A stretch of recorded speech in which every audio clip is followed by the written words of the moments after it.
amid sandy beaches, historic monuments, and bustling city life, the Flamingos have landed.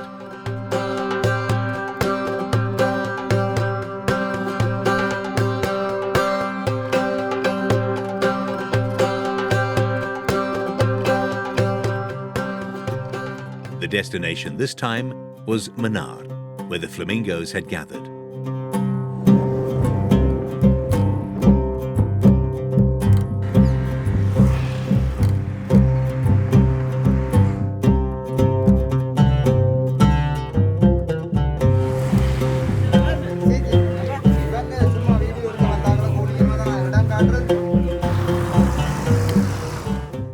Located near the coast, our first stop was at the Doric bungalow. Although now it's a collection of brick walls and in ruins, this was the residence of the first British governor of Ceylon, Frederick North. The colonial building was constructed in the early 19th century for the supervision of pearl fishery activities in the area. It took nearly 2 years to complete. The name Doric bungalow refers to the architectural designs of the columns, which mimic the ancient Greek style. In his book, A Description of Ceylon, James Cordner provides a sketch of what the building used to look like in the 1800s. This was once a 2-story building. A dining room on the upper floor seated nearly 20 people, providing a sweeping view of the Indian Ocean. It's not hard to see why the governor chose this location.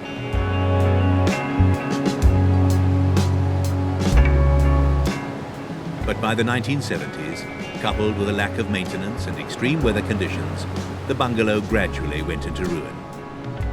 Today, it's a protected archaeological monument.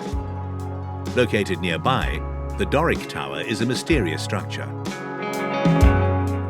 Towards the top, the tower tapers off into a pyramid shape. It's believed this functioned as a lighthouse with a fire that burned on top to guide pearl fishery vessels to land.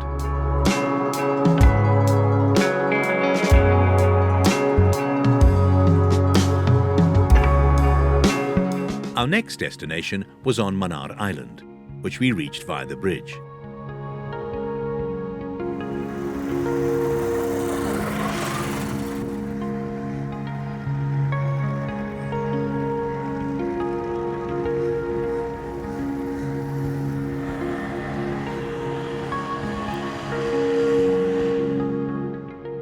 This is the Mannar Fort, built in 1560 by the Portuguese. It was consequently captured by the Dutch and British. Back in the day, this fort was very prosperous, earning much revenue from the pearl fishery industry. However, with the depletion of pearl oysters, buildings such as this fort lost its former glory.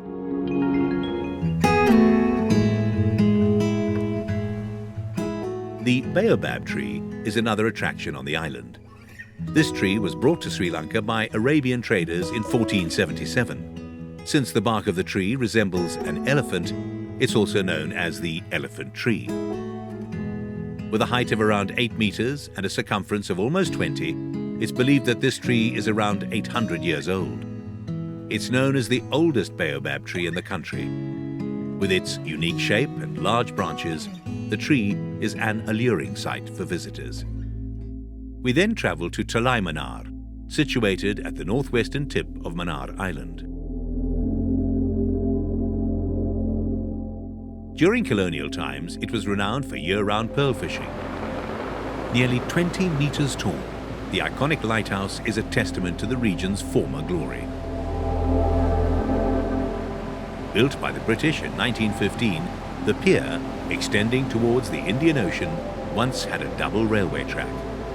From the end of the railway line, passengers would travel via ferry from Mannar Island in Sri Lanka to Pamban Island in India, crossing Polk Bay. But in the 1960s, the pier was damaged by a cyclone. Though the ferry service resumed after 3 years, it was finally suspended in 1984 due to the civil war in Sri Lanka. Today, only 848 feet of the pier's original length of 960 feet remain. The coast is now a lively location with fishing activities.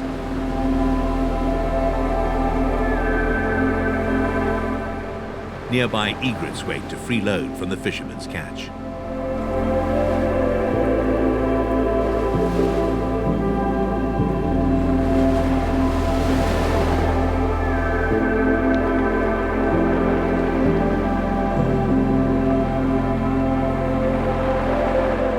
But the major attraction these days are the Greater Flamingos. The largest and most widespread of the flamingo species, they are migrant birds. Occupying the lagoons and various wetlands in the area, they have gathered in staggering numbers. Many believe the number is unprecedented. Using its downward bent bill, the flamingos feed on small fish, shrimp, plankton, and larvae. In fact, their iconic pink color is due to their diet, especially the algae. Experts believe they migrate from Europe to Sri Lanka.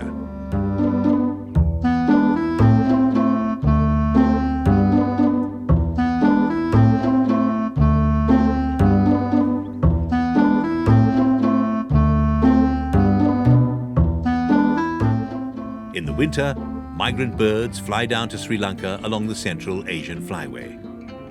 They enter Sri Lanka via 3 routes. One is the western route across India. Next, there's the eastern route, also across India. Finally, there's the Andaman route, across the Andaman Islands. The migrants normally arrive in October and leave around April. The availability of food and the need to escape the harsh winters in Europe have attracted the flamingos here. They will stick around for a while before taking flight.